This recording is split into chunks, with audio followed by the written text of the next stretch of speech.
사회적으로 핫한 이슈를 키워드로 알아보는 핫키워드 시간입니다. 함예진 캐스터 안녕하세요. 안녕하세요. 네, 코로나19 이후 비대면 소비가 이뤄지고 있죠. 사람 많은 마트에 장 보러 가지 않고 배송 앱으로 며칠 먹을 분량의 식품만 사고요. 긴급 재난지원금도 모바일 뱅킹으로 곧장 받는 게 가능합니다. 그중 가장 편한 것은 모바일 티켓 발권입니다. 예약해두면 굳이 역에 일찍 갈 필요도 없고 일정 변경이 필요하더라도 곧장 취소하고 새롭게 예매할 수도 있죠. 이렇게 편리한 세상, 어르신이라면 어떨까요?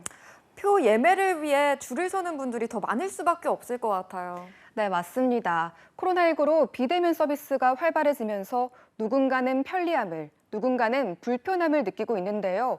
노령 세대의 디지털 격차 문제가 더 커지고 있는 겁니다. 핫키워드에서 짚어보겠습니다. 요즘은 스마트폰으로 택시를 부를 수 있는 택시 호출 앱을 많이 이용하죠. 과거처럼 거리에서 빈 택시 잡기는 어려워진 것 같아요. 네, 이런 작은 일상부터 노년층은 소외감을 느낄 수밖에 없는 상황인데요.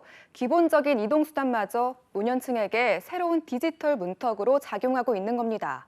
가장 많이 쓰이는 택시 호출 앱조차 노년층을 위해 디자인을 개선하거나 별도의 앱을 만들 계획은 없다는데요. 이 업체뿐만 아니라 대부분 택시 앱 역시 노년층을 위한 정책은 따로 운영되고 있지 않습니다. 요즘 무인 계산대 도입하는 가게들이 눈에 띄게 늘었는데요. 햄버거 가게는 직접 주문받는 곳을 찾기가 힘들 정도예요.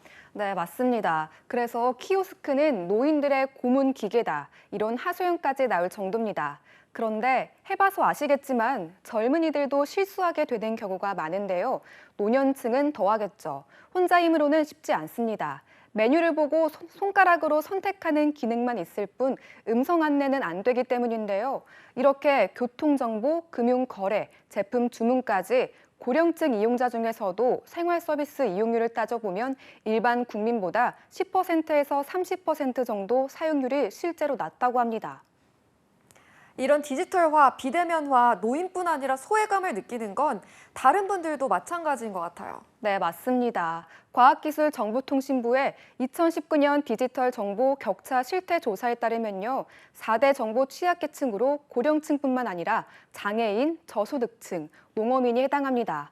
디지털 정보화 수준은 디지털 활용과 역량 수준뿐만 아니라 정보기기를 가지고 있느냐, 인터넷을 상시로 접속 가능한가 등의 디지털 정보 접근 수준도 고려해야 하기 때문입니다. 이렇게 디지털 정보화 수준까지 범위를 넓혀서 보면 정보 취약계층이 많아진 건데 실제로 어려움을 얼마나 느끼고 있는 건가요? 네, 4대 정보 취약계층의 디지털 정보화 수준을 자세히 살펴보면요. 고령층이 64%로 가장 낮고요. 다음으로 농어민이 70%, 장애인이 75%, 저소득층이 87% 순으로 나타났습니다. 나에게는 너무나 쉽고 편리한 비대면 시스템이 누군가에겐 환경적으로 시도조차 할 수 없는 장벽이 될 수 있다는 거죠.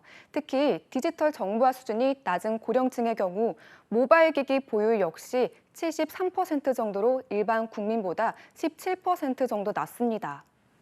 네, 디지털 격차를 줄이기 위한 사회적 노력도 필요해 보이는데요. 네, 맞습니다.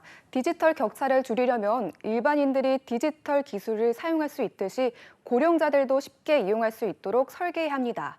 바로 유니버설 디자인인데요. 연령뿐만 아니라 성별, 국적, 장애의 유무와 상관없이 누구나 사용 가능한 설계를 뜻합니다. 그래야 더 많은 이들이 사용할 수 있겠죠. 또한 디지털 사용이 힘든 계층을 위한 IT 교육도 함께 이뤄져야 실질적인 도움이 되겠죠. 네, 디지털 정보 격차는 단순한 격차에서 끝나지 않고 인식과 생각, 문화 등 사회적 격차로 확대되어 소외 현상을 일으킬 수 있는데요. 스마트한 세상에서 모두가 편리함을 느낄 수 있도록 사회적 노력도 뒷받침되어야겠습니다. 지금까지 핫키워드 함예진 캐스터였습니다. 고맙습니다.